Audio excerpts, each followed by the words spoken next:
उस परमात्मा के प्यार वाले समूह गुरु के प्यारे उन्हां दे चरनां दे विच नमस्कार। रसना करो पवित्र आखो धन गुरु नानक, धन गुरु नानक, धन गुरु नानक। खंडा प्रथम है साज के जिन सब संसार पाया। ब्रह्मा विष्णु महेश रच कुदरत दा खेल बनाया। निरंकार ने खंडे दे नाल संसार पैदा किया। कलगीधर पातशाह ने खंडे दे नाल सिंह पैदा किया। ब्रह्मा विष्णु महेश इन्हां नूं रचिया। एक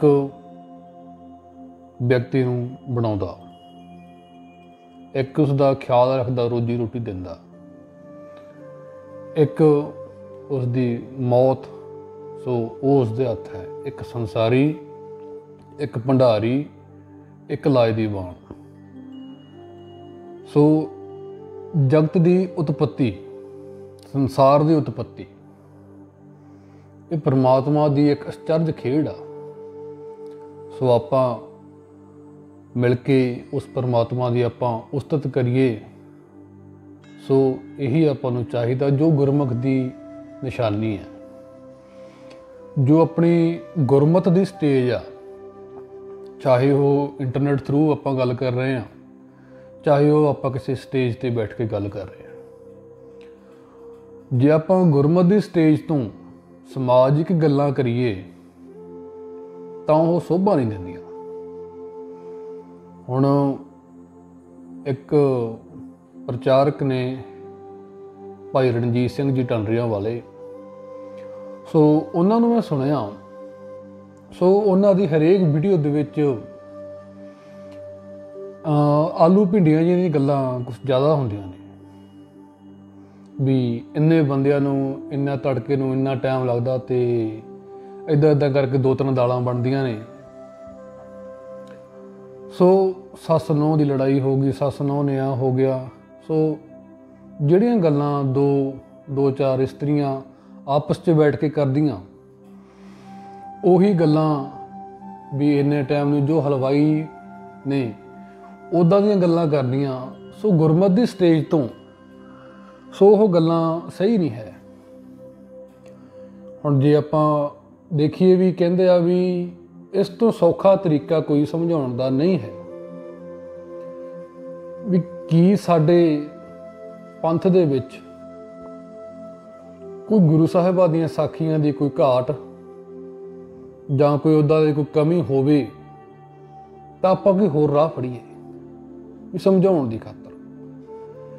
इन्नियां गुरु साहिबां दीयां साखियां वां जो 300-400 साल तो जो प्रचारक ने वो लैके आ रहे ने समझाउण दी खातर। सो वो चीज़ां आपां वो साखियां नूं क्यों नहीं संगत दे विच दस रहे जिन्हां नाल कि गुरु दे नाल साडा प्रेम होर वधेगा। ये आलू भिंडियां दीयां गल्लां करन नाल आपां आलू भिंडियां दे विच ही रह जांगे। सो मैं समझदा वां भी गल समझाउण दी खातर कही आ, पर गल मैं उदाहरण दी कीती आ भी समझाउण दी खातर जे आपां आलू भिंडियां दी जगह गुरु साहिबां दीयां साखियां उन्हां दी जीवनी तो जो उन्होंने प्रतੱਖ सानू करके दिखाया भी इस तरह करना। सो जे आपां ओह गल्लां करिए तां ओह बहुत चंगियां लगणगियां। आप जी दा प्रभाव भी होर दुगना तिगना वधेगा। सो आपां वापस आउने विषय ते जगत की उत्पत्ति।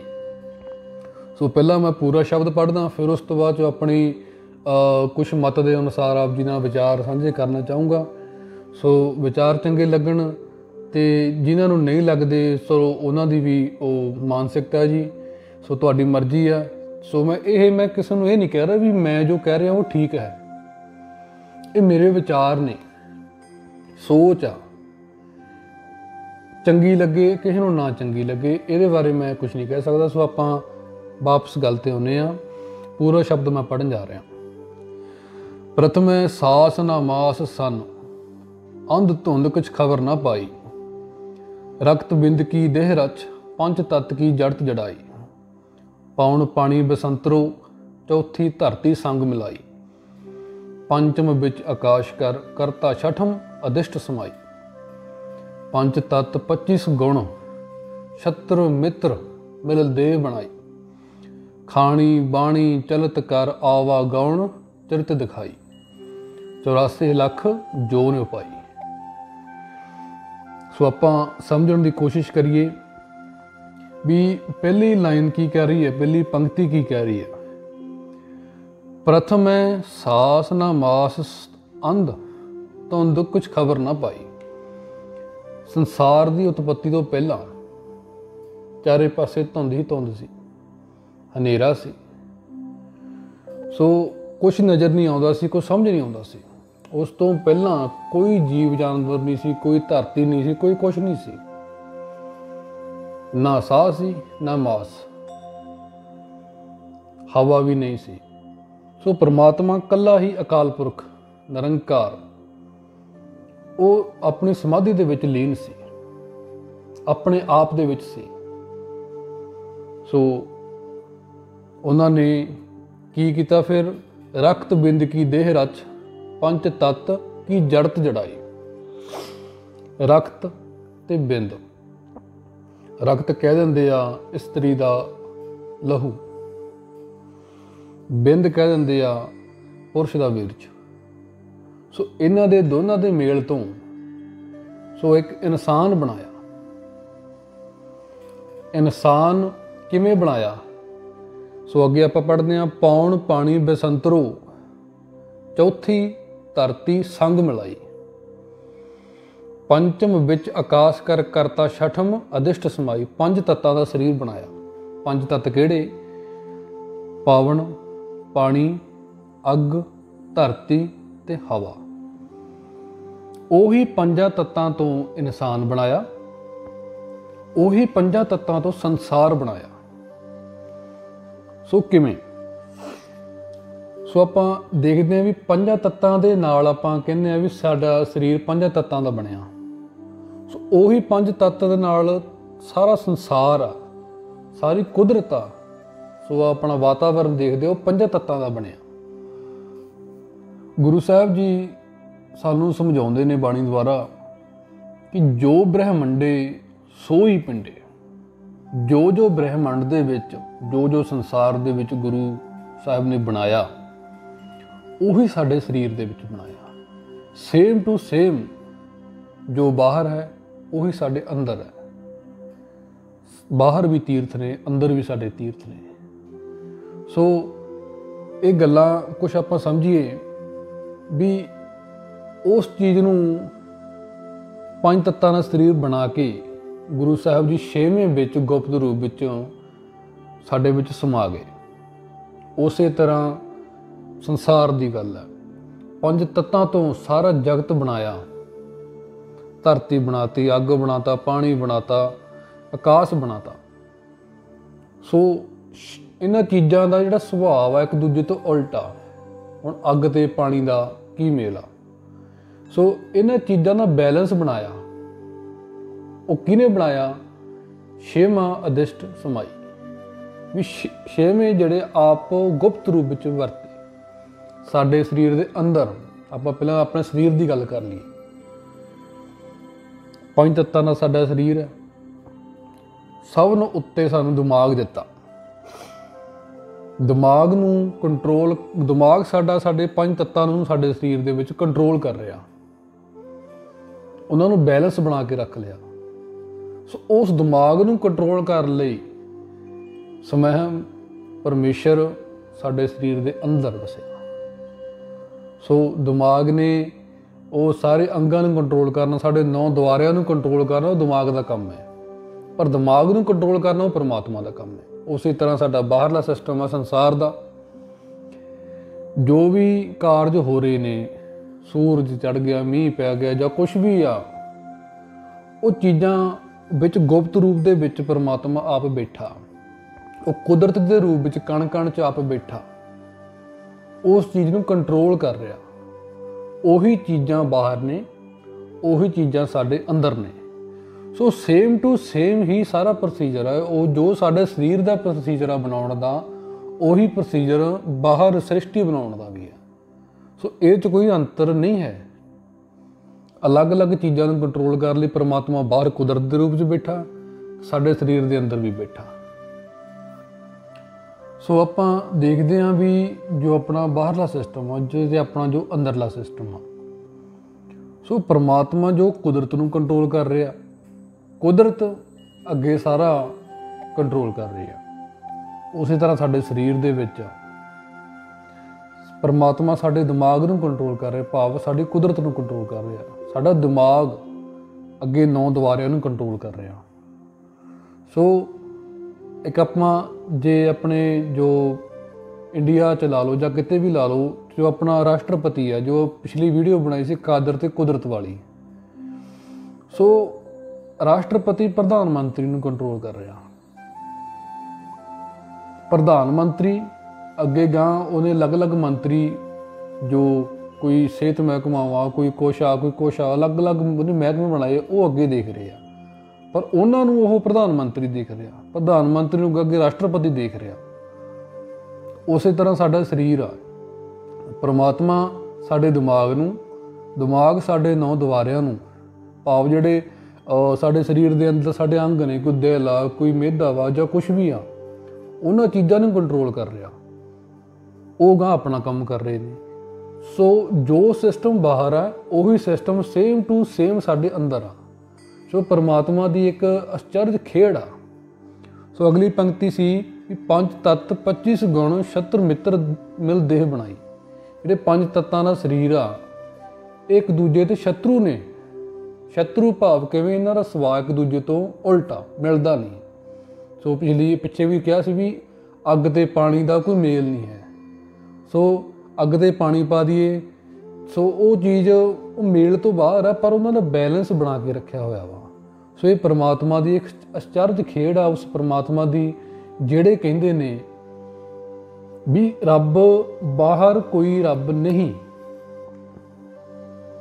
ਬਾਹਰ ਕੋਈ ਰੱਬ ਨਹੀਂ, ਸਿਰਫ ਬੰਦੇ ਦੇ ਅੰਦਰ ਹੀ ਅੰਦਰ ਹੈ। ਸੋ ਇਹ ਚੀਜ਼ਾਂ ਉਸ ਚੀਜ਼ ਦਾ ਸ਼ੁਰੂ ਤੋਂ ਹੀ ਮੂਲ ਰੂਪ ਉੱਥੋਂ ਇਹਨੂੰ ਖੰਡਨ ਕਰਦੀ ਇਸ ਚੀਜ਼ ਦਾ ਵੀ ਜੋ ਬ੍ਰਹਮੰਡੇ ਸੋਈ ਪਿੰਡੇ, ਜੋ ਬਾਹਰ ਪਰਮਾਤਮਾ ਨੇ ਬਣਾਤਾ ਉਹ ਸਾਡੇ ਅੰਦਰ ਵੀ ਬਣਾਤਾ। ਸੋ ਇਹ ਨਹੀਂ ਕਹਿ ਸਕਦੇ ਵੀ ਆਪਾਂ ਸਭ ਕੁਝ ਸਾਡੇ ਅੰਦਰ ਹੀ ਆ, ਵੀ ਬਾਹਰ ਕੁਝ ਨਹੀਂ। ਜੋ ਸਾਡੇ ਅੰਦਰ ਆ ਉਹੀ ਸਾਡੇ ਬਾਹਰ ਵੀ ਆ। ਸੋ ਜਿਹੜੀ ਤਾਂ ਗੁਰੂ ਗ੍ਰੰਥ ਸਾਹਿਬ ਜੀ ਦੀ ਬਾਣੀ ਆ, ਉਹ ਮਨ ਨੂੰ ਉਪਦੇਸ਼ ਕਰਦੀ ਆ ਵੀ ਆਪਣਾ ਤੋਂ ਮੂਲ ਪਛਾਣ, ਮਨ ਨੂੰ ਆਤਮਾ ਨੂੰ ਮਨ ਤੋਂ ਉੱਪਰ ਕਰਦੀ ਆ, ਵੀ ਭਾਵ ਪਰਮਾਤਮਾ ਨੂੰ ਮਨ ਤੇ ਹਾਵੀ ਕਰਦੀ ਆ। ਸੋ ਅੱਜ ਕੱਲ੍ਹ ਦੇ ਪ੍ਰਚਾਰਕਾਂ ਦਾ ਬਸ ਇੱਕੋ ਹੀ ਚੀਜ਼ ਲੱਗੀ ਹੋਈ ਆ ਵੀ ਮਨ ਦੇ ਮਗਰ ਲੱਗੋ। ਸਫਲ ਕਿਵੇਂ ਹੋਣਾ? ਬੰਦੇ ਨੇ ਸਫਲ ਹੋਣਾ, ਪਰਮਾਤਮਾ ਦਾ ਸਫਲ ਹੋਣ ਦੇ ਵਿੱਚ ਕੋਈ ਉਹੋ ਜਿਹਾ ਕੋਈ ਰੋਲ ਹੀ ਹੈ ਨਹੀਂ। ਸੋ ਬਾਹਰਲਾ ਪਰਮਾਤਮਾ ਨੂੰ ਕੋਈ ਮੰਨ ਹੀ ਨਹੀਂ ਰਿਹਾ। ਜਿਹੜੀ ਅਰਦਾਸ ਕਰਨੀ ਆ, ਉਹ ਵੀ ਕਹਿ ਰਹੇ ਨੇ ਵੀ ਅਰਦਾਸ ਇੱਕ ਆਪਣੇ ਆਪ ਨੂੰ ਤਕੜਾ ਕਰਨ ਦੀ ਗੱਲ ਹੈ, ਆਪਣੇ ਆਪ ਨੂੰ ਤਕੜਾ ਕਰਨ ਦੀ ਗੱਲ। ਤਕੜਾ ਕਿਸ ਨੇ ਕਰਨਾ? ਆਪਾਂ ਆਪਦੇ ਆਪ ਨੂੰ ਤਕੜਾ ਕਰਨਾ ਜਾਂ ਪਰਮਾਤਮਾ ਨੇ ਮਿਹਰ ਦੇ ਨਾਲ ਅਸੀਂ ਤਕੜੇ ਹੋਣਾ। ਸੋ ਅਰਦਾਸ ਦਾ ਮਤਲਬ ਹੀ ਚੇਂਜ ਹੋ ਗਿਆ। ਕਿਸ ਚੀਜ਼ਾਂ ਲਈ ਉਹ ਚੀਜ਼ ਬਣੀ ਸੀ, ਸੋ ਉਹਨੂੰ ਕਿੱਧਰ ਲੈ ਗਏ। ਫਿਰ ਆਪਾਂ ਕਹਿੰਦੇ ਹਾਂ ਹੇ ਅਕਾਲ ਪੁਰਖ, ਅਰਦਾਸ ਦੇ ਵਿੱਚ ਨਾਮ ਲੈਂਦੇ ਹਾਂ। ਸੋ ਉਹ ਅਕਾਲ ਪੁਰਖ, ਤੁਸੀਂ ਕਿਹੜੇ ਅਕਾਲ ਪੁਰਖ ਦੀ ਗੱਲ ਕਰਦੇ ਹੋ? ਆਪਾਂ ਅਕਾਲ ਪੁਰਖ ਤਾਂ ਹੈ ਨਹੀਂ। ਆਪਾਂ ਇੱਕ ਅਕਾਲ ਪੁਰਖ ਦਾ ਇੱਕ ਰੂਪ ਹੋ ਸਕਦੇ ਹਾਂ, ਵੀ ਇੱਕ ਉਹਨਾਂ ਦੇ ਕਹਿ ਲਈਏ ਵੀ ਇੱਕ ਜਿਵੇਂ ਪੂਰੀ ਮਿੱਟੀ ਆ, ਮਿੱਟੀ ਦੇ ਵਿੱਚ ਇੱਕ ਕਣ ਆ। ਆਪਾਂ ਇੱਕ ਸਮੁੰਦਰ ਆ, ਸਮੁੰਦਰ ਦੇ ਵਿੱਚ ਇੱਕ ਬੂੰਦ ਆ। ਸੋ ਉਹਦਾ ਇੱਕ ਹਿੱਸਾ ਜ਼ਰੂਰ ਆ, ਪਰ ਆਪਾਂ ਖੁਦ ਅਕਾਲ ਪੁਰਖ ਤਾਂ ਹੈ ਨਹੀਂ। ਆਪਾਂ ਉਸ ਪਰਮਾਤਮਾ ਦੇ ਬੱਚੇ ਜ਼ਰੂਰ ਆ, ਪਰ ਆਪਾਂ ਖੁਦ ਪਰਮਾਤਮਾ ਤਾਂ ਹੈ ਨਹੀਂ। ਮਨ ਤੂੰ ਜੋਤ ਸਰੂਪ ਹੈ, ਤੂੰ ਜੋਤ ਦੇ ਵਰਗਾ ਹੈ, ਜੋਤ ਨਹੀਂ ਤੂੰ। ਜੇ ਆਪਾਂ ਕਹਿ ਲਈ ਵੀ ਅਸੀਂ ਉਹੀ ਸਾਰਾ ਕੁਛ ਹਾਂ, परमात्मा है नहीं, सो ਉਹ ਗੱਲਾਂ ਚੰਗੀਆਂ ਨਹੀਂ ਹੈ। ਸੋ ਜਿਹੜੀਆਂ ਤਾਂ ਗੱਲ ਆ ਜਾਂਦੀ ਆ ਬਈ परमात्मा ने आ कुछ नहीं किया, परमात्मा ने सिर्फ गाइड सी, जो ਇਹੋ ਜਿਹੀਆਂ ਆਪਾਂ ਗੱਲਾਂ ਕਰਦੇ ਹਾਂ। सो ਉਹ ਗੱਲਾਂ ਕਿੱਧਰ ਨੂੰ ਜਾ ਰਹੀਆਂ। ਸੋ ਜਿਹੜਾ ਤਾਂ ਇਹਨਾਂ ਨੇ ਤਰਕ ਦੀ ਗੱਲ ਕਰਦੇ ਨਾ, ਵੀ ਤਰਕ ਤਾਂ ਗੁਰੂ ਨਾਨਕ ਸਾਹਿਬ ਵੀ ਕਰਦੇ ਸੀ। ਸੋ ਨਾਮ ਆਪਾਂ ਗੁਰੂ ਨਾਨਕ ਦਾ ਵਰਤ ਲਈਏ, ਤਰਕ ਕਹਿ ਲਈਏ, ਜਿੱਥੋਂ ਤੱਕ ਤਾਂ ਤਰਕ ਦੀ ਗੱਲ ਆ, ਜਿਹੜਾ ਅੱਜ ਕੱਲ੍ਹ ਦੇ ਕੁਛ ਪਖੰਡੀ ਜਾਂ ਕੁਛ ਨਕਲੀ ਬਾਬੇ ਆ ਜਾਂ ਕੁਛ ਨਕਲੀ ਭਾਈ ਨੇ, ਸੋ ਜਿਹੜੇ ਤਾਂ ਚੰਗਿਆਂ ਨੂੰ ਛੱਡ ਕੇ ਜਿਹੜੇ ਕਿ ਆਪਣੇ ਨਾਲ ਜੋੜਨ ਦੀ ਕੋਸ਼ਿਸ਼ ਕਰਦੇ ਆ, ਕੋਈ ਸਿੱਧੇ ਤੌਰ 'ਤੇ ਕੋਈ ਅਸਿੱਧੇ ਤੌਰ 'ਤੇ, ਉਹਨਾਂ ਨੂੰ ਯਾਨੀ ਕਿ ਉਹਨਾਂ ਦੇ ਤਾਂ ਤਰਕ ਆਪਾਂ ਜੇ ਲਾ ਲਈਏ ਉਹ ਚੰਗੀ ਚੀਜ਼ ਸੀਗੀ ਵੀ ਉਹਨਾਂ ਤੋਂ ਆਪਾਂ ਬਚਣਾ। ਸੋ ਬਾਣੀ ਆਪਣੇ ਨੂੰ ਆਪਣਾ ਮੂਲ ਦੱਸਦੀ ਵੀ ਆਪਾਂ ਹੀ ਸਾਰਾ ਕੁਛ, ਆਪਣੇ ਵਿੱਚ ਸਾਰਾ ਕੁਛ ਹੈ, ਪਰ ਉਹ ਲੱਭਣ ਦੀ ਲੋੜ ਆ। ਇਹ ਨਹੀਂ ਕਿ ਵੀ ਸਾਰਾ ਕੁਛ ਵੀ ਫੋਨ ਦੇ ਵਿੱਚ ਆਪਾਂ ਨਵਾਂ ਫੋਨ ਲੈਂਦੇ ਹਾਂ, ਫੋਨ ਦੇ ਵਿੱਚ ਸਾਰਾ ਕੁਛ ਹੁੰਦਾ, ਉਹਦਾ ਪਲੇ ਸਟੋਰ ਆ ਜਾਂ ਐਪ ਸਟੋਰ ਖੋਲ੍ਹਦੇ ਹਾਂ, ਸੋ ਉਹਦੇ ਵਿੱਚੋਂ ਆਪਾਂ ਸਾਰੀਆਂ ਐਪਸ ਆਪਾਂ ਡਾਊਨਲੋਡ ਕਰਦੇ ਹਾਂ, ਇੰਸਟਾਲ ਕਰਦੇ ਹਾਂ, ਉਹ ਕਰਨੀਆਂ ਪੈਂਦੀਆਂ। ਨਵਾਂ ਫੋਨ ਲਿਆ ਕੇ ਉਹਦੇ 'ਚ ਆਪਾਂ ਕਹਿੰਦੇ ਵੀ ਸਾਰਾ ਕੁਛ ਆ ਇਹਦੇ 'ਚ, ਪਰ ਜਿੰਨਾ ਚਿਰ ਆਪਾਂ ਉਹਦੇ ਵਿੱਚ ਕੁਛ ਭਰਦੇ ਨਹੀਂ, ਜਿੰਨਾ ਚਿਰ ਆਪਾਂ ਉਹਦੇ 'ਚ ਕੁਛ ਖੋਜਦੇ ਨਹੀਂ, ਸਾਡੇ ਸਰੀਰ ਦੇ ਆਪਾਂ ਅੰਦਰ ਪਰਮਾਤਮਾ ਨੂੰ ਖੋਜਦੇ ਨਹੀਂ, ਸੁਰਤ ਆਪਾਂ ਲਾਉਂਦੇ ਨਹੀਂ, ਧਿਆਨ ਆਪਾਂ ਧਰਦੇ ਨਹੀਂ, ਨਾਮ ਆਪਾਂ ਜਪਦੇ ਨਹੀਂ, ਸੋ ਉਹ ਬੰਦਾ ਪਰਮਾਤਮਾ ਦਾ ਪੁੱਤਰ ਤਾਂ ਹੋ ਨਹੀਂ ਸਕਦਾ, ਪਰਮਾਤਮਾ ਦਾ ਰੂਪ ਤਾਂ ਹੋ ਹੀ ਨਹੀਂ ਸਕਦਾ ਕਿਸੇ ਹਾਲ 'ਚ। ਸੋ ਜਿਹੋ ਜਿਹਾ ਉਹ ਜੰਮਿਆ, ਜਿਹੋ ਜਿਹਾ ਨਹੀਂ ਜੰਮਿਆ, ਕਿਉਂਕਿ ਪਰਮਾਤਮਾ ਸਾਡੇ ਸਰੀਰ ਦੇ ਅੰਦਰ ਗੁਪਤ ਰੂਪ 'ਚ ਬੈਠਾ ਹੈ। ਜੰਮਿਆ ਤੇ ਗੁਪਤ ਰੂਪ 'ਚ ਹੀ ਆ, ਆਖਰ ਤੇ ਮਰਨ ਤੱਕ ਉਹ ਗੁਪਤ ਹੀ ਰਹਿ ਗਿਆ। ਸੋ ਉਹੋ ਜਿਹੇ ਆਏ ਦਾ ਤੇ ਉਹੋ ਜਿਹੇ ਨਾ ਆਏ ਦਾ ਫਾਇਦਾ ਕੀ ਹੈ? ਸਾਡੀਆਂ ਸਟੇਜਾਂ ਕੀ ਹੋ ਗਈਆਂ? ਵੈਸੇ ਆਲੂ ਭਿੰਡੀਆਂ ਦੀਆਂ ਗੱਲਾਂ ਹੀ ਕਰਕੇ ਜਾਂ ਹਲਵਾਈ ਪੁਣਾ ਆਪਾਂ ਘੋਟ ਲਈਏ, ਸੋ ਉਹ ਗੱਲਾਂ ਆਪਾਂ ਕਰ ਕੁਰ ਕੇ ਚਲੋ ਠੀਕ ਆ, ਚਲੋ ਇਹੋ ਜਿਹਾ ਕਰ ਕੁਰ ਕੇ ਆਪਾਂ ਜਦੋਂ ਚਲੇ ਗਏ,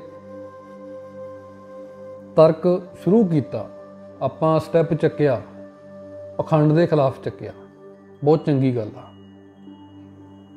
ਪਿਛਲੀ ਇੱਕ ਵੀਡੀਓ ਬਣਾਈ ਸੀ ਅੰਨ੍ਹਿਆਂ ਤੇ ਕਾਣੇ ਵਾਲੀ, ਉਹ ਜ਼ਰੂਰ ਦੇਖ ਲਓ ਜਿਹਨੂੰ ਨਹੀਂ ਸਮਝ ਆਈ।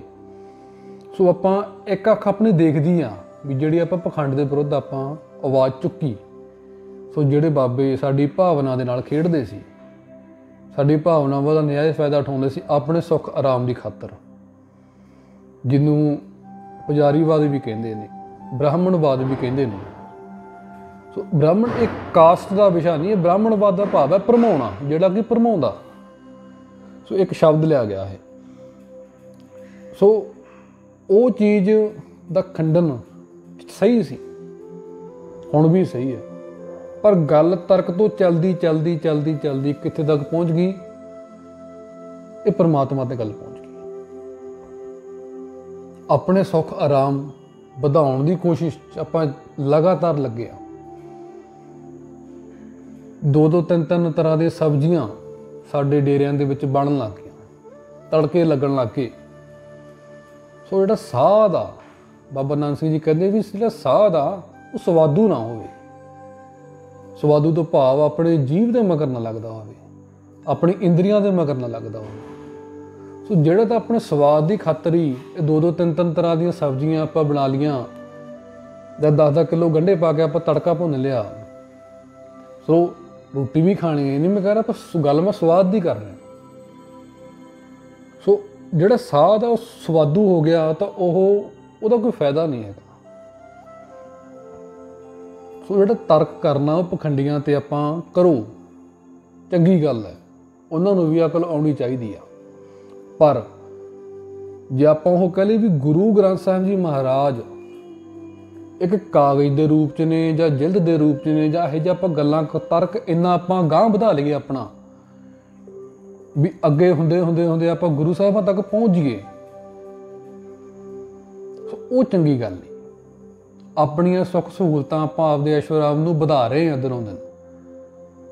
ਸੋ 1-2 ਧਮਕੀਆਂ ਭਾਈ ਸਾਹਿਬ ਜੀ ਨੂੰ ਆਈਆਂ, ਚਲੋ ਆਉਣੀਆਂ ਨਹੀਂ ਚਾਹੀਦੀਆਂ ਸੀ, ਚਲੋ ਵੀ ਉਹ ਆ ਗਈਆਂ, ਆਉਣ ਤੋਂ ਬਾਅਦ ਆਪਾਂ ਆਪਦੇ ਸੁੱਖ ਆਰਾਮ ਦੀ ਖਾਤਰ, ਆਪਣੀ ਪ੍ਰੋਟੈਕਸ਼ਨ ਦੀ ਖਾਤਰ ਆਪਾਂ ਮੰਗ ਰਹੇ ਹਾਂ, ਪ੍ਰੋਟੈਕਸ਼ਨ ਮੰਗ ਰਹੇ ਹਾਂ, ਜਾਂ ਆਪਾਂ ਆਪਦੇ ਸੁੱਖ ਆਰਾਮ ਦੀ ਖਾਤਰ ਆਪਾਂ ਦਾਲ ਸਬਜ਼ੀ 2-3 ਵੱਧ ਖਾ ਰਹੇ ਹਾਂ ਸਵਾਦ ਦੀ ਖਾਤਰ, ਤੇ ਗੁਰੂ ਸਾਹਿਬਾਂ ਦੀ ਆਪਾਂ ਸੇਵਾ ਦਿਨੋਂ ਦਿਨ ਘਟਾ ਰਹੇ ਹਾਂ, ਆਪਣੀ ਵਧਾ ਰਹੇ ਹਾਂ। ਸੋ ਇਹ ਗੁਰਮਤਿ ਤਾਂ ਹੋਈ ਨਹੀਂ। ਗੁਰੂ ਸਾਹਿਬਾਂ ਦੇ ਏਸੀ ਬੰਦ ਕਰਾ ਦਿਓ, ਪੱਖੇ ਬੰਦ ਕਰਾ ਦਿਓ, ਪਰ ਅਸੀਂ ਏਸੀ ਤੋਂ ਬਗੈਰ ਆਪਾਂ 10 ਮਿੰਟ ਨਹੀਂ ਕੱਢ ਸਕਦੇ, ਕਿਉਂਕਿ ਅਸੀਂ ਮਾਸ ਦੀ ਦੇਹ ਦੇ ਵਿੱਚ ਹਾਂ, ਗੁਰੂ ਸਾਹਿਬ ਜੀ ਇੱਕ ਕਿਤਾਬ ਦੀ ਦੇਹ ਦੇ ਵਿੱਚ ਹਾਂ। ਸਾਡੀ ਭਾਵਨਾ ਦੇਖ ਲਓ ਕਿੱਥੇ ਤੱਕ ਪਹੁੰਚ ਗਈ। ਜਿਹੜਾ ਤਰਕ ਪਖੰਡੀਆਂ ਤੋਂ ਸ਼ੁਰੂ ਹੁੰਦਾ ਪਖੰਡੀਆਂ ਤੇ ਇਹ ਖਤਮ ਕਰਨਾ ਸੀ, ਉਹ ਪਰ ਪਖੰਡੀਆਂ ਤੋਂ ਗਾਂਹ ਲੰਘ ਕੇ ਗੁਰੂ ਸਾਹਿਬਾਂ ਤੱਕ ਪਹੁੰਚ ਗਿਆ। ਹਲੇ ਕਹਿੰਦੇ ਮੈਨੂੰ ਕੋਈ ਸਾਬਤ ਕਰ ਦੇਵੇ। ਸਾਬਤ ਕੀ ਕਰਨਾ? ਜਿਹੜਾ ਕੋਈ ਪ੍ਰਤੱਖ ਨੂੰ ਪ੍ਰਮਾਣ ਦੀ ਲੋੜ ਥੋੜਾ ਹੁੰਦੀ ਹੈ, ਕੋਈ ਸਾਫ਼ ਹੀ ਦਿਖ ਰਿਹਾ ਵੀ ਆਹ ਗੱਲਾਂ ਤੋਂ ਗੁਰੂ ਗ੍ਰੰਥ ਸਾਹਿਬ ਜੀ ਦੀਆਂ ਤਰਕ ਕਰਨ ਵਾਲੀਆਂ ਗੱਲਾਂ। ਸੋ ਗੁਰੂ ਨਾਨਕ ਸਾਹਿਬ ਨੇ ਤਰਕ ਕੀਤਾ, ਉਹ ਪਖੰਡ ਦੇ ਵਿਰੁੱਧ ਕੀਤਾ, ਨਾ ਕਿ ਅਕਾਲ ਪੁਰਖ ਦੇ ਵਿਰੁੱਧ ਕੀਤਾ ਵੀ ਮੈਂ ਹੀ ਅਕਾਲ ਪੁਰਖ ਹਾਂ, ਅਕਾਲ ਪੁਰਖ ਤਾਂ ਕੋਈ ਹੈ ਨਹੀਂ। ਗੁਰੂ ਸਾਹਿਬ ਨੇ ਕਦੇ ਕਿਹਾ? ਉਹ ਤਾਂ ਇਹੋ ਜਿਹੀ ਗੱਲਾਂ ਦੇ ਵਿਰੁੱਧ ਸੀ, ਉਹ ਪਖੰਡੀਆਂ ਦੇ ਵਿਰੁੱਧ ਸੀ, ਪਰ ਅਕਾਲ ਪੁਰਖ ਦੇ ਵਿਰੁੱਧ ਨਹੀਂ ਸੀ ਵੀ ਅਕਾਲ ਪੁਰਖ ਹੈ ਨਹੀਂ। ਸਿਰਫ ਗਿਆਨ ਹੀ ਰੱਬ ਨਹੀਂ, ਰੱਬ ਤੋਂ ਗਿਆਨ ਮਿਲਦਾ। ਸੋ ਆਪਾਂ ਇਹੋ ਜਿਹੀਆਂ ਬੇਕਾਰ ਗੱਲਾਂ ਕਰੀਏ ਕਿ ਸਾਨੂੰ ਸਾਬਤ ਕਰੋ। ਸਾਬਤ ਕਰਨ ਦੀ ਲੋੜ ਕੀ ਹੈ? ਪ੍ਰਤੱਖ ਨੂੰ ਪ੍ਰਮਾਣ ਦੇਣ ਦੀ ਲੋੜ ਕੀ ਹੈ? ਸਾਬਤ ਤਾਂ ਆਲਰੇਡੀ ਹੈਗਾ ਹੀ ਹੈਗਾ। ਸਾਡੀ ਤਰਕ ਜਿਹੜਾ ਉਹ ਗੁਰੂ ਸਾਹਿਬਾਂ ਤੱਕ ਪਹੁੰਚ ਗਿਆ। ਗੁਰੂ ਸਾਹਿਬਾਂ ਦੇ ਸੇਵਾ ਨੂੰ ਆਪਾਂ ਦਿਨੋਂ ਦਿਨ ਘਟਾ ਰਹੇ ਹਾਂ, ਆਪਣੀ ਐਸ਼ਪ੍ਰਸਤੀ ਵਧਾ ਰਹੇ ਹਾਂ। ਸੋ ਆਪਾਂ ਪਖੰਡਵਾਦ ਦੇ ਵਿਰੁੱਧ ਆਵਾਜ਼ ਉਠਾ ਰਹੇ ਸੀ, ਪੁਜਾਰੀਵਾਦ ਦੇ ਵਿਰੁੱਧ ਆਵਾਜ਼ ਉਠਾ ਰਹੇ ਸੀ, ਪਰ ਆਪਾਂ ਸੰਗਤ ਜੋ ਆਪਾਂ ਨੂੰ ਪੈਸਾ ਦਿੰਦੀ ਹੈ, ਸਾਡੇ ਗੋਲਕਾਂ 'ਚ ਪਾ ਕੇ ਜਾਂਦੀ ਹੈ, ਸਾਨੂੰ ਦਾਨ ਦਿੰਦੀ ਹੈ, ਪੂਜਾ ਦਾ ਧਾਨ ਅਸੀਂ ਉਹ ਖਾਂਦੇ ਹਾਂ, ਆਪਣੀ ਐਸ਼ਪ੍ਰਸਤੀ ਲਈ ਉਸਨੂੰ ਵਰਤਦੇ ਹਾਂ। ਆਪਣੀਆਂ ਭਿੰਡੀਆਂ ਸਬਜ਼ੀਆਂ ਨੂੰ ਤੜਕੇ ਲਾ ਕੇ 3-3 4 ਸਬਜ਼ੀਆਂ ਰੋਜ਼ ਖਾਂਦੇ ਹਾਂ। ਸੋ ਉਹ ਪੁਜਾਰੀਵਾਦ ਨਹੀਂ। ਸੋ ਜਿਹੜਾ ਤਾਂ ਗੱਲਾਂ, ਇੱਕ ਮੈਂ ਤੁਹਾਨੂੰ ਇੱਕ ਛੋਟੀ ਜਿਹੀ ਉਦਾਹਰਨ ਦੇਣੀ ਚਾਹੁੰਦਾ। ਇੱਕ ਬਾਬਾ ਹੁੰਦਾ ਸੀ, ਸਾਧੂ ਸੀ ਕੋਈ। ਇੱਕ ਬੀਬੀ ਆਈ। ਬੀਬੀ ਕਹਿੰਦੀ, ਬਾਬਾ ਜੀ ਮੇਰਾ ਮੁੰਡਾ ਨਾ ਮਿੱਠਾ ਖਾਣੋਂ ਨਹੀਂ ਹਟਦਾ, ਇਹ ਗੁੜ ਬੜਾ ਖਾਂਦਾ, ਇਹਨੂੰ ਸਮਝਾਓ। ਤੇ ਉਹ 2 ਮਿੰਟ ਚੁੱਪ ਰਹੇ। ਫਿਰ ਕਹਿੰਦੇ ਬੀਬੀ ਐਂ ਕਰ, ਕੱਲ੍ਹ ਨੂੰ ਆਈ। ਬੀਬੀ ਦੇ ਮਨ ਮੈਨੂੰ ਸ਼ਾਇਦ ਕੋਈ ਚੰਗੀ ਗੱਲ ਸਮਝਾਉਣੀ ਹੋ, ਕੋਈ ਉਦਾਹਰਨ ਦੇ ਕੇ ਸਮਝਾਉਣਾ ਹੋਊਗਾ ਵੀ ਹਾਂ ਵੀ ਚਲੋ ਕੱਲ੍ਹ ਨੂੰ ਆ ਜਾਂਗੇ। ਉਹ ਕੱਲ੍ਹ ਨੂੰ ਫਿਰ ਉਸੇ ਟਾਈਮ ਹੀ ਆ ਗਈ। ਸੋ ਕਹਿੰਦੇ ਹਾਂਜੀ, ਕਹਿੰਦੇ ਤੁਸੀਂ ਕੱਲ੍ਹ ਨੂੰ ਬੁਲਾਇਆ ਸੀ ਵੀ ਕੱਲ੍ਹ ਨੂੰ ਆਵਾਂ ਸੀ, ਆ ਕੇ ਦੱਸੋ, ਸਮਝਾਓ ਮੁੰਡੇ ਨੂੰ। ਉਹ ਸਾਧੂ ਕਹਿਣ ਲੱਗਿਆ, ਬੇਟਾ ਐਂ ਕਰ, ਮਿੱਠਾ ਨਾ ਵਾਲਾ ਖਾਇਆ ਕਰ, ਮਿੱਠਾ ਖਾਣਾ ਨਾ ਸਿਹਤ ਲਈ ਹਾਨੀਕਾਰਕ ਹੈ, ਜ਼ਿਆਦਾ ਮਿੱਠਾ ਚੰਗਾ ਨਹੀਂ ਹੁੰਦਾ, ਤੈਨੂੰ ਸ਼ੂਗਰ ਹੋ ਜੂ। ਬਸ ਇੰਨਾ ਕਹਿ ਕੇ ਚੁੱਪ ਕਰ ਗਿਆ। ਉਹ ਬੀਬੀ ਹੈਰਾਨ ਵੀ ਇਹ ਕੀ ਚੱਕਰ ਹੈ, ਇਹ ਗੱਲ ਤਾਂ ਕੱਲ੍ਹ ਵੀ ਕਹਿ ਸਕਦਾ ਸੀ, ਮੈਂ ਇੰਨੀ ਦੂਰੋਂ ਤੇਲ ਫੂਕਦੀ ਆਈ ਹਾਂ ਜਾਂ ਕਿਰਾਇਆ ਪੱਟ ਕੇ ਆਈ ਹਾਂ ਆਪਦਾ, ਵੀ ਇਹ ਗੱਲ ਕੱਲ੍ਹ ਕਹਿ ਦਿੰਦੇ। ਉਹਨੇ ਪੁੱਛ ਲਿਆ ਕਿ ਵੀ ਬਾਬਾ ਜੀ ਤੁਸੀਂ ਇਹ ਗੱਲ ਕੱਲ੍ਹ ਵੀ ਕਹਿ ਸਕਦੇ ਸੀ, ਮੈਂ ਇੰਨਾ ਹੁਣ ਗਰਮੀ ਦੇ ਵਿੱਚ ਆਈ ਹਾਂ, ਕੱਲ੍ਹ ਹੀ ਕਹਿ ਦਿੰਦੇ। ਉਹ ਕਹਿੰਦੇ ਬੀਬੀ ਕੱਲ੍ਹ ਤੱਕ ਮੈਂ ਵੀ ਮਿੱਠਾ ਖਾਂਦਾ ਸੀ, ਪਹਿਲਾਂ ਮੈਂ ਉਸੇ ਟਾਈਮ ਤੋਂ ਮਿੱਠਾ ਖਾਣਾ ਛੱਡਿਆ, ਫਿਰ ਮੈਂ ਉਪਦੇਸ਼ ਦੇਣ ਜੋਗਾ ਹੋਇਆ। ਸੋ ਆਪਾਂ ਗੱਲਾਂ ਉਹੀ ਕਰੀਏ ਜੋ ਆਪਾਂ ਆਪਣੇ ਤੇ ਵਰਤ ਲੀਆਂ, ਆਪਾਂ ਉਸ ਚੀਜ਼ 'ਤੇ ਅਮਲ ਕਰਤਾ। ਸਾਡੇ ਮਨ ਦੇ ਵਿੱਚ ਕੁਛ ਹੋਰ ਆ, ਮੁੱਖ 'ਤੇ ਕੁਛ ਹੋਰ ਆ। ਸੋ ਆਪਾਂ ਜਿਹੜੀ ਗੁਰਮਤਿ ਦੀ ਸਟੇਜ ਆ, ਉਹ 'ਤੇ ਆਪਾਂ ਸਿਰਫ ਔਰ ਸਿਰਫ ਗੁਰਮਤਿ ਦੀਆਂ ਗੱਲਾਂ ਕਰੀਏ ਤਾਂ ਬਹੁਤ ਚੰਗੀਆਂ ਲੱਗਣਗੀਆਂ, ਸੋਹਣੀਆਂ ਲੱਗਣਗੀਆਂ। ਉਸ ਪਰਮਾਤਮਾ ਦੀ ਉਸਤਤ ਹੀ ਕਰੀ ਜਾਓ, ਉਸਤਤ ਕਰਨ ਦੇ ਨਾਲ ਨਾਲ ਪਖੰਡ ਦੇ ਵਿਰੁੱਧ ਆਵਾਜ਼ ਉਠਾਈ ਜਾਓ। ਸੋ ਹੋਰ ਆਪਣਾ ਪ੍ਰਚਾਰ ਇਸ ਤੋਂ ਇਲਾਵਾ ਹੋਣਾ ਕੀ ਚਾਹੀਦਾ? ਸਿੱਖਾਂ ਨੂੰ ਜਾਂ ਹੋਰ ਧਰਮ ਦੇ ਬੰਦਿਆਂ ਨੂੰ ਸਿਖਾਓ ਵੀ ਸਾਡੀ ਅਰਦਾਸ ਗੁਰੂ ਸਾਹਿਬਾਂ ਅੱਗੇ ਕੀ ਹੋਣੀ ਚਾਹੀਦੀ ਹੈ। ਪਰ ਇਹ ਤਾਂ ਅਰਦਾਸ ਦਾ ਖੰਡਨ ਵੀ ਕਰਤਾ ਵੀ ਅਰਦਾਸ ਆਪਣੇ ਆਪ ਨੂੰ ਹੌਸਲਾ ਦੇਣ ਦੀ ਖਾਤਰ ਬਣੀ ਆ, ਨਾ ਕਿ ਗੁਰੂ ਸਾਹਿਬਾਂ ਦੀ ਖਾਤਰ ਬਣੀ ਆ। ਸੋ ਜਿਹੜਾ ਤਰਕ ਹੈ ਉਹਨੂੰ ਤਰਕ ਨੂੰ ਪਖੰਡੀਆਂ ਤੱਕ ਹੀ ਸੀਮਿਤ ਰਹਿਣ ਦਿਓ। ਇਹ ਮੇਰੀ ਭਾਈ ਸਾਹਿਬ ਨੂੰ ਬੇਨਤੀ ਹੈ, ਉਹਨਾਂ ਤੱਕ ਸੀਮਿਤ ਰੱਖੋ, ਚੰਗੀ ਗੱਲ ਹੈ। ਪਰ ਜੇ ਆਪਾਂ ਕਹਿ ਦਈਏ ਵੀ ਗੁਰੂ ਸਾਹਿਬਾਂ ਦੇ ਪ੍ਰਤੀ ਆਪਾਂ ਚੱਕ ਦਈਏ ਫੱਟੇ ਤਾਂ ਬਹੁਤ ਮਾੜੀ ਗੱਲ ਹੈ। ਸੋ ਆਪਾਂ ਅੱਗੇ ਚੱਲਦੇ ਹਾਂ। ਖਾਣੀ ਬਾਣੀ ਚਲਤ ਕਰ ਆਵਾ ਗਾਉਣ ਚਰਿਤ ਦਿਖਾਈ। ਫਿਰ ਪ੍ਰਮਾਤਮਾ ਨੇ ਪੰਜ ਤੱਤ ਦਾ ਸਰੀਰ ਬਣਾ ਕੇ ਉਹ ਇੱਕ ਉਹਨਾਂ ਦੀ ਬਿਰਤੀ ਆ, ਜਿਹੜੇ ਉਹਨਾਂ ਦਾ ਸੁਭਾਅ, ਉਹਨਾਂ ਦਾ ਸ਼ਤਰੂ ਸੁਭਾਅ ਇੱਕ ਦੂਜੇ ਨਾਲ, ਸੋ ਉਹਨਾਂ ਨੂੰ ਕੰਟਰੋਲ ਕਰਨ ਦੀ ਖਾਤਰ, ਉਸ ਦਾ ਬੈਲੈਂਸ ਬਣਾਉਣ ਦੀ ਖਾਤਰ ਪ੍ਰਮਾਤਮਾ ਖੁਦ ਸਾਡੇ ਸਰੀਰ ਦੇ ਵਿੱਚ ਵਸਿਆ ਅਤੇ ਪ੍ਰਮਾਤਮਾ ਕੁਦਰਤ ਦੇ ਰੂਪ 'ਚ ਕਣ ਕਣ 'ਚ ਵਸਿਆ, ਸ੍ਰਿਸ਼ਟੀ ਨੂੰ ਮੈਨੇਜ ਕਰਨ ਲਈ, ਸਾਡੇ ਸਰੀਰ ਨੂੰ ਮੈਨੇਜ ਕਰਨ ਲਈ। ਸੋ ਫਿਰ ਉਸਨੇ ਆਵਾਗਮਨ ਦਾ ਚੱਕਰ ਬਣਾਇਆ। ਜਿਉਂ ਸ੍ਰਿਸ਼ਟੀ ਬਣੀ ਆ, ਪਤਾ ਨਹੀਂ ਕਿੰਨੇ ਕਰੋੜਾਂ ਅਰਬਾਂ ਖਰਬਾਂ ਲੋਕ ਮਰ ਗਏ ਨੇ, ਕਰੋੜਾਂ ਅਰਬਾਂ ਖਰਬਾਂ ਲੋਕ ਜੰਮ ਪਏ ਨੇ। ਬਣਾਇਆ ਇੱਕ ਸੀ, ਇੱਕ ਤੋਂ ਅਨੇਕ ਹੋ ਗਏ। ਸੋ ਇੱਦਾਂ ਆਵਾਗਮਨ ਦਾ ਚੱਕਰ ਬਣ ਗਿਆ। ਸੋ ਦੁਨੀਆ ਇੱਕ ਖੇਡ ਰਚਤੀ, ਇੱਕ ਖੇਡ ਹੈ। ਪਰਮਾਤਮਾ ਦੀ ਉਸਤਤ ਕਰਨੀ, ਪਰਮਾਤਮਾ ਦਾ ਨਾਮ ਜਪਣਾ ਤੇ ਪਖੰਡ ਦੇ ਵਿਰੁੱਧ ਹੋਣਾ, ਇਹ ਸਾਡੇ ਪ੍ਰਚਾਰਕਾਂ ਦਾ ਕੰਮ ਹੈ, ਨਾ ਕਿ ਦੂਜੇ। ਸੋ ਇਸੇ ਤਰ੍ਹਾਂ 84 ਲੱਖ ਜੋਨ ਪਾਈ। ਸੋ ਇਹੀ ਹਿਸਾਬ ਕਿਤਾਬ 84 ਲੱਖ ਜੋਨਾਂ 'ਤੇ ਵੀ ਪਰਮਾਤਮਾ ਨੇ ਬਣਾਇਆ। ਸੋ ਮੈਂ ਆਖਰ ਦੇ ਵਿੱਚ ਇੱਕ ਬੇਨਤੀ ਉਹੀ ਕਰੂੰਗਾ ਵੀ ਆਪਾਂ ਆਪਣੀ ਦਸਾਂ ਨਹੁੰਆਂ ਦੀ ਕਿਰਤ ਕਰੀਏ। ਜਿਹੜੇ ਪ੍ਰਚਾਰਕ ਵੀ ਨੇ, ਇਹ ਨਹੀਂ ਹੈ ਵੀ ਸੰਗਤ ਦੇ ਪੈਸੇ 'ਤੇ ਆਪਾਂ ਐਸ਼ ਕਰ ਲਈਏ, ਜਾਂ ਸੰਗਤ ਦੇ ਪੈਸੇ ਤੋਂ ਆਪਾਂ ਆਪਦੀਆਂ ਚੰਗੀਆਂ ਗੱਡੀਆਂ ਲੈ ਕੇ, ਜਾਂ ਸੰਗਤ ਦੇ ਪੈਸੇ ਦੇ ਚਾਰ ਆਪਾਂ ਸਬਜ਼ੀਆਂ ਦਿਹਾੜੀ ਦੇ ਵਿੱਚ ਤੜਕੇ ਲਾ ਖਾਈਏ, ਸੰਗਤ ਦੇ ਪੈਸੇ ਲਈ ਆਪਣੀ ਸਿਕਿਉਰਿਟੀ ਵਰਤੀਏ, ਜਾਂ ਕੁਛ ਇਹੋ ਜਿਹੀ ਕੋਈ ਗੱਲਾਂ ਕਰੀਏ। ਸੋ ਆਪਾਂ ਆਪ ਤਾਂ ਉਹ ਚੀਜ਼ ਆਪਾਂ ਵਰਤ ਨਹੀਂ ਰਹੇ, ਦੂਸਰਿਆਂ ਨੂੰ ਆਪਾਂ ਉਪਦੇਸ਼ ਕਰਦੇ ਹਾਂ। ਆਪਾਂ ਆਪ ਹਜੇ ਗੁੜ ਖਾਣਾ ਛੱਡਿਆ ਨਹੀਂ, ਦੂਜਿਆਂ ਨੂੰ ਗੁੜ ਖਾਣ ਤੋਂ ਰੋਕ ਰਹੇ ਹਾਂ। ਸੋ ਇਹ ਗੱਲਾਂ ਕੱਚੀਆਂ ਜਿਹੀਆਂ ਗੱਲਾਂ ਨੇ। ਸੋ ਆਪਾਂ ਪਹਿਲਾਂ ਆਪਣੇ ਆਪ 'ਤੇ ਵਰਤੀਏ। ਜੋ ਆਪਣੇ ਮਨ ਦੇ ਵਿੱਚ ਆਪਣਾ ਹੈ ਉਹੀ ਮੁਕਤ ਹੋਣਾ ਚਾਹੀਦਾ। ਜੋ ਸਾਡੇ ਅੰਦਰ ਖੋਟੇ ਕਰਮ ਨੇ, ਸਾਡੇ ਅੰਦਰ ਪਾਪ ਭਰਿਆ ਹੋਇਆ, ਸਾਡੇ ਅੰਦਰ ਈਰਖਾ ਭਰੀ ਹੋਈ ਆ, ਸੋ ਉਹ ਚੀਜ਼ ਆਪਾਂ ਉਹਨੂੰ ਘਟਾਈਏ। ਸੋ ਆਪਣੇ ਅੰਦਰ ਵੀ ਨਾਮ ਹੋਣਾ ਚਾਹੀਦਾ, ਸਾਡੇ ਮੂੰਹ 'ਤੇ ਵੀ ਨਾਮ ਹੋਣਾ ਚਾਹੀਦਾ। ਜੋ ਸੰਤ ਦੀ ਇੱਕ ਡਿਊਟੀ ਹੈ, ਆਪ ਨਾਮ ਜਪਣਾ ਅਤੇ ਸਭ ਨੂੰ ਜਪਾਉਣਾ। ਇੱਕ ਪ੍ਰਚਾਰਕ ਦੀ ਡਿਊਟੀ ਹੈ ਨਾਮ ਦਾ ਪ੍ਰਚਾਰ ਕਰਨਾ ਅਤੇ ਆਪ ਨਾਮ ਜਪਣਾ। ਆਪਾਂ ਆਪਦੀ ਕਿਰਤ ਕਰੋ, ਨਾਮ ਜਪੋ ਅਤੇ ਵੰਡ ਛਕੋ। ਆਪਣੀ ਕਿਰਤ ਦੇ ਵਿੱਚੋਂ ਦਸਾਂ ਨਹੁੰਆਂ ਦੀ ਕਿਰਤ ਕਰੋ, ਖੱਟੀ ਕਰੋ, ਖੱਟ ਕੇ ਲਿਆਓ। ਉਸ ਖੱਟੀ ਦੇ ਵਿੱਚੋਂ ਆਪਣਾ ਕੁਛ ਬੇਸਹਾਰਾ ਨੂੰ ਆਪਾਂ ਵਿੱਚੋਂ ਕੁਛ ਦਈਏ, ਦਾਨ ਕਰੀਏ, ਵੰਡ ਕੇ ਖਾ ਲਈਏ। ਸੋ ਇਹੀ ਇੱਕ ਸਿੰਪਲ ਅਤੇ ਸਿੱਧਾ ਸਾਦਾ ਗੁਰੂ ਨਾਨਕ ਸਾਹਿਬ ਦਾ ਉਪਦੇਸ਼। ਇਹਨੂੰ ਆਪਾਂ ਹੁਣ ਲੰਮਾ ਚੌੜਾ ਕਰਕੇ ਦੱਸ ਦਈਏ ਜਾਂ ਦੋ ਅੱਖਰਾਂ 'ਚ ਆਪਾਂ ਗੱਲ ਮੁਕਾ ਦਈਏ, ਪਰ ਅਸੀਂ ਹੁਣ ਉਹ ਭਿੰਡੀਆਂ ਭੁੰਡੀਆਂ ਦੇ ਵਿੱਚ ਹੀ ਰਹਿਣਾ। ਸੋ ਲੋਕਾਂ ਨੂੰ ਭੁਲੇਖਿਆਂ 'ਚ ਪਾਈ ਜਾਣਾ, ਉਹ ਬਹੁਤ ਮਾੜੀਆਂ ਗੱਲਾਂ ਨੇ। ਸੋ ਇੰਨਾ ਕੀ ਸੀ, ਆਪ ਹੁਣ ਦਿਓ ਆਗਿਆ ਜੀ। ਬੁਲਾਓ ਫਤਿਹ। ਵਾਹਿਗੁਰੂ ਜੀ ਕਾ ਖਾਲਸਾ, ਵਾਹਿਗੁਰੂ ਜੀ ਕੀ ਫਤਿਹ।